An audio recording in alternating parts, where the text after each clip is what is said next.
ഈ രീതിയിൽ Rosemary water ഉപയോഗിച്ച് കഴിഞ്ഞാൽ മുടിക്ക് പെട്ടെന്ന് തന്നെ ഉള്ളു കൂടുന്നതായിട്ടും നീളം വെക്കുന്നതായിട്ടും കാണാം. അപ്പം നമുക്കിത് എങ്ങനെ തയ്യാറാക്കുന്നതെന്ന് നോക്കാം. റോസ്മേരി നമുക്ക് ആയുർവേദ ഷോപ്പുകളിൽ നിന്നോ അല്ലെങ്കിൽ ഓൺലൈനായിട്ടൊക്കെ വാങ്ങാൻ കിട്ടും കേട്ടോ. ഇപ്പോഴും പലർക്കും അറിയില്ല ഇത് എവിടെ നിന്നാണ് വാങ്ങാൻ പറ്റുക എന്നുള്ളത്.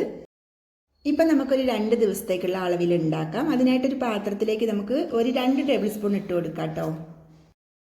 ഇത് ഉണ്ടാക്കിയതിന് ശേഷം നമുക്ക് ഫ്രിഡ്ജിൽ വേണമെങ്കിൽ സൂക്ഷിച്ച് വെക്കാം കേട്ടോ. പക്ഷേ ഉണ്ടാക്കിയെടുക്കാൻ നല്ല ഈസിയാണ്. നമുക്ക് ഫ്രഷ് ആയിട്ട് തന്നെ ഉപയോഗിക്കുന്നതല്ലേ നല്ലത്. ഒന്ന് തിളപ്പിച്ചെടുത്താൽ മതിയല്ലോ. ഇതിലേക്ക് നമുക്കൊരു 2 ഗ്ലാസ് വെള്ളം ഒഴിച്ചു കൊടുക്കാം. വെള്ളം ഒന്ന് കുറച്ച് വറ്റിച്ചെടുക്കാനുണ്ട്, അതുകൊണ്ട് 2 ഗ്ലാസ് ഒഴിച്ചു കൊടുക്കാം. മുടിക്ക് ഉള്ളു കുറവായിട്ടുള്ളവർ എന്തായാലും ഉണ്ടാക്കിയിട്ട് നോക്കണം കേട്ടോ, നല്ല റിസൾട്ടാണ്. ഇനി നമുക്കിതിലേക്ക് കുതിർത്തെടുത്തിട്ടുള്ള ഉലുവ ചേർത്ത് കൊടുക്കാം. മുടിയിലുള്ള താരം പോകുന്നതിനും അതേപോലെ തന്നെ മുടി വളർച്ചയ്ക്കൊക്കെ ഉലുവ നമ്മളെ നന്നായിട്ട് സഹായിക്കും കേട്ടോ. 1 ടേബിൾ സ്പൂൺ അളവിൽ ചേർത്ത് കൊടുക്കാം.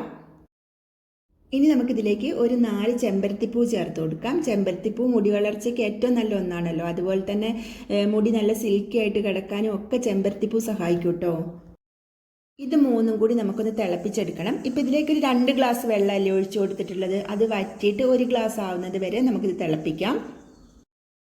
ഇത് ഒന്നിടവിട്ട ദിവസങ്ങളിൽ ഉപയോഗിച്ചാൽ മതി കേട്ടോ.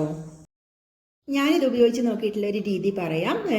രാത്രിയിൽ കിടക്കുന്നതിന് ഒരു അരമണിക്കൂർ മുമ്പായിട്ട് ഞാനിത് തലയിൽ സ്പ്രേ ചെയ്ത് കൊടുക്കും. എന്നിട്ട് സ്കാൽപ്പിൽ നന്നായിട്ട് മസാജ് ചെയ്ത് കൊടുത്തതിന് ശേഷം അരമണിക്കൂറിന് ശേഷം മുടി കെട്ടി വെച്ചിട്ട് കിടക്കുക ചെയ്യുക. അപ്പോൾ രാവിലെ കുളിക്കുന്ന സമയത്താണ് ഇത് കഴുകി കളയുന്നത്. മുടി നനഞ്ഞ മുടി അതേപോലെ കെട്ടി വെക്കാറില്ല. അരമണിക്കൂർ മുമ്പ് സ്പ്രേ ചെയ്തതിന് ശേഷം കൈകൊണ്ട് നന്നായിട്ട് മസാജ് ചെയ്ത് കൊടുക്കാറുണ്ട്.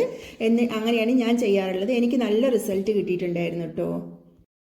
ഇപ്പം ഇത് നന്നായിട്ടൊന്ന് തിളച്ച് ഒരു വെള്ളമൊക്കെ ഒരു പകുതി ഭാഗം വറ്റി വന്നിട്ടുണ്ട്. ചെമ്പരത്തിപ്പൂവിൻ്റെയൊക്കെ കളറ് വെള്ളത്തിലേക്ക് തന്നെ ഇറങ്ങി വന്നിട്ടുണ്ട്.